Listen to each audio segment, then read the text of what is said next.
ایک دن رات کو چہرے پہ نقاب ڈال کے نا تو مسجد کی گلیاں گھوم رہے تھے عمر فاروق، مدینے کی گلیاں گھوم رہے تھے. ایک دو گلیاں رہ گئیں تو فجر کا وقت ہو گیا. تو حضرت عمر اپنے غلام سے کہنے لگے نماز پڑھ لیتے ہیں اور باقی دو گلیاں بعد میں گھوم لیں گے. حضرت عمر نے امامت کرائی تو نقاب اسی طرح چہرے پہ. ایک گلی سے گزر رہے تھے تو ایک بوڑھی اماں بیٹھی ہے خیمے میں، بوڑھی کچھ چہرے سے پریشان لگتی ہے. تو حضرت عمر غلام سے کہنے لگے اسے پوچھو کیوں پریشان ہے؟ ہمارا تو اپنا ابا پریشان رہتا ہے، ہم پوچھتے نہیں. ہم نہیں پوچھتے. ہماری اپنی اماں روتی رہتی ہے کہ چلو 2 گھڑیاں رات کو آ کے بیٹھے گا میرے پاس، لیکن وہ آتا ہے 2 درجن کنوں لے کے اور سیدھا اپنے کمرے میں جاتا ہے اور بیگم صاحبہ سے کہتا ہے کہ 6 اماں کو بھی دے آؤں، اس نے کون سا کھانے ہیں؟ تو وہ پلیٹ میں لے کے آتی ہے. پھر ماں کا دل ٹوٹتا ہے کہ یہ کمائی تو میری تھی، یہ تو بوٹا میں نے پالا تھا، لیکن یہ کس بیوپاری کے ہاتھ چڑھ گیا. ہم تو اپنے ماں باپ کو ٹائم نہیں دیتے، لیکن جب لوگ اللہ سے ڈرتے تھے رویہ کیا تھا.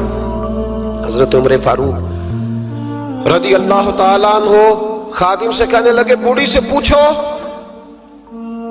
تو پوچھا اماں السلام علیکم. وعلیکم السلام. اماں کیا بات ہے؟ تو اماں کہنے لگی جاؤ دوڑو، تمہیں کیوں بتاؤں، دیہات کی سیدھی سادی بی بی، جاؤ بھاگ جاؤ. کہا نہیں اماں مہربانی کرو اندر تو آنے دو. بڑی منت کے بعد اماں مانی. عمر فاروق عام آدمی نہیں جس سے دنیا کامتی ہے. حضرت عمر اندر گئے. اماں کیوں پریشان ہو؟ تو اماں کہنے لگی تمہیں کیوں بتاؤں، میرا اپنا دکھ ہے. چل اماں بتا دے، تیری مہربانی. تو اماں کہنے لگی میں ایک بیوہ ہوں، بے اولاد ہوں، کوئی میرا سہارا نہیں. مجھے عمر فاروق سے بڑی شکایت ہے. میرے اوپر 25 دینار کا قرضہ چڑھ گیا ہے اور 3 دن ہو گئے میں نے روٹی نہیں کھائی، اور عمر نے میری خبر نہیں لی. حضرت عمر کو پتہ چل گیا لاوارث ہے، اس کا کوئی 2 4 10 ہزار ووٹ کوئی نہیں. ایک کو میکے سے 6 مربے نہیں لے کے آئی، ایک اکیلی تنے تنہا. اور بھائی جب اللہ کا خوف ہوتا ہے تو پھر انسان ان غریبوں کو بھی مناتا ہے. پھر ریڑھی والے کی بھی اہمیت بڑھ جاتی ہے، پھر رکشے والے کی قدر بھی بڑھ جاتی ہے. حضرت عمر فاروق رضی اللہ تعالیٰ عنہ کہنے لگے اماں عمر سے شکوہ ہے؟ کہاں؟ جناب عمر کہتے ہیں میں نے ایک جملہ کہا تو اماں نے تو مجھے لاجواب کر دیا. میں نے کہا اماں عمر کو کیا پتا کہ تو بھوکی ہے اور مقروض ہے، اسے کیا خبر؟ تو اماں کہنے لگی کیا کہا تم نے؟ عمر کو خبر نہیں، اسے پتا نہیں؟ تو عمر سے کہو نا چھوڑ دے حکومت، اس کے حوالے کرے جو خبر رکھ سکتا ہے. کیوں بیٹھا ہے پھر؟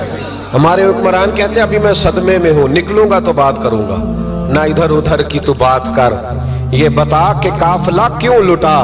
مجھے رہزنوں سے غرض نہیں، تیری رہبری کا سوال ہے. ہاں تجھے جواب دینا پڑے گا.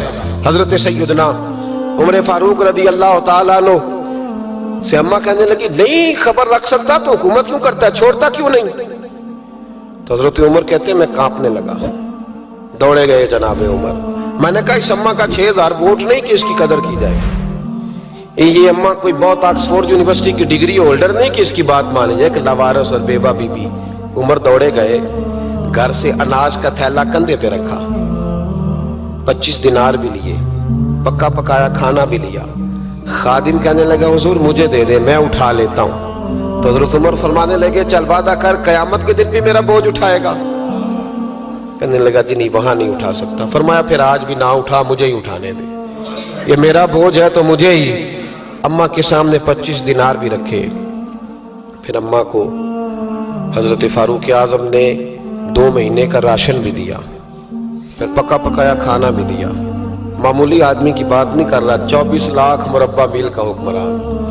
حضرت عمر مدینے میں بیٹھ کے کبھی للکار دے تو کیسر و کسرا کی ٹانگیں کانپے. جناب عمر فاروق رضی اللہ کھانا کھلا کے اماں چارپائی پہ تھی تو عمر نیچے بیٹھ گئے. کہنے لگے اماں چل عمر کو معاف کر دے، چل چل جانے دے، کوئی عرض نہیں، بیچارے کو پتہ نہیں چلا.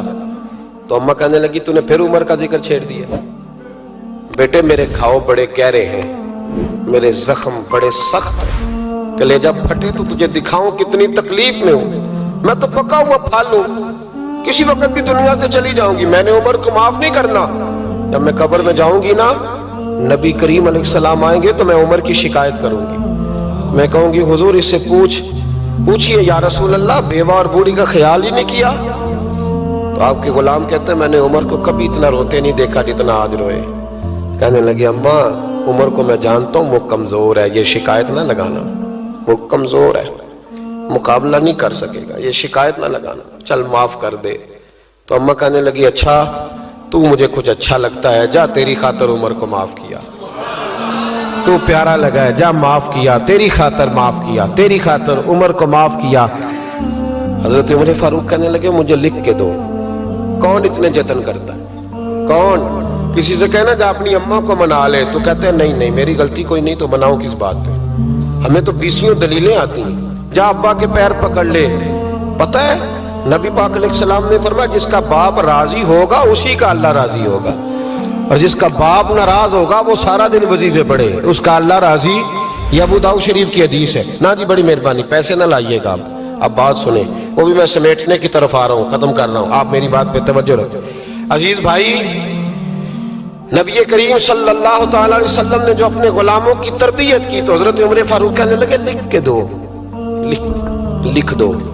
تو اماں کہنے لگی آپ لکھیں میں سائن کر دیتی ہوں، آپ لکھ دیں میں سائن کرتی ہوں. حضرت عمر نے لکھا فلاں بنت فلاں کو عمر سے شکایت تھی، پھر انہوں نے عمر کو معاف کر دیا. اماں سائن کرنے ہی لگی تھی، سائن کرنے ہی لگی تھی کہ مولا علی شیر خدا آ گئے، حضرت عبداللہ ابن مسعود آ گئے.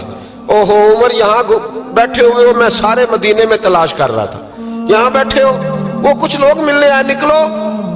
اماں نے سنا کہ یہ عمر تھے تو اماں اٹھ کے کھڑی ہو گئی. آئے ہائے عمر تھے، آپ عمر تھے؟ تو جناب عمر کہنے لگے اماں تو نے جو کہا ٹھیک کہا، لیکن اپنے وعدے پہ قائم رہا، یہ ذرا سائن کر دے. اماں نے سائن کیے تو حضرت عمر فاروق فرمانے لگے علی آ گئے ہو تو بطور گواہ تم بھی دستخط کر دو. عبداللہ ابن مسعود تم بھی بطور گواہ جب سائن ہوئے تو جناب عمر نے رکا لپیٹا اور مولا علی شیر خدا سے فرمانے لگے علی یہ رکھ لو، مجھے لگتا ہے میں تم سے پہلے دنیا سے جاؤں گا، اور جب میں پردہ کر جاؤں نا تو یہ رکا میرے کفن میں رکھ دینا. اگر حضور علیہ السلام نے پوچھا نا میری امت کے ساتھ کیا سلوک کر کے آئے ہو، تو رکا نکال کے کہوں گا یا رسول اللہ ایک بوڑھی ناراض تھی میں اسے بھی راضی کر کے آیا، حضور یہ میں راضی. بھائی جب تک ہم اللہ سے نہیں ڈرتے معاشرہ اصلاح پذیر نہیں ہو سکتا. جب تک یہ وظیفہ پک نہیں جاتا کہ اللہ میرے ساتھ ہے اور اللہ مجھے دیکھ رہا ہے، تب تک حالات بہتر نہیں ہو سکتے. جب انسان یہ وظیفہ پکا لیتا ہے تو پھر چونٹی پہ بھی ظلم نہیں کرتا.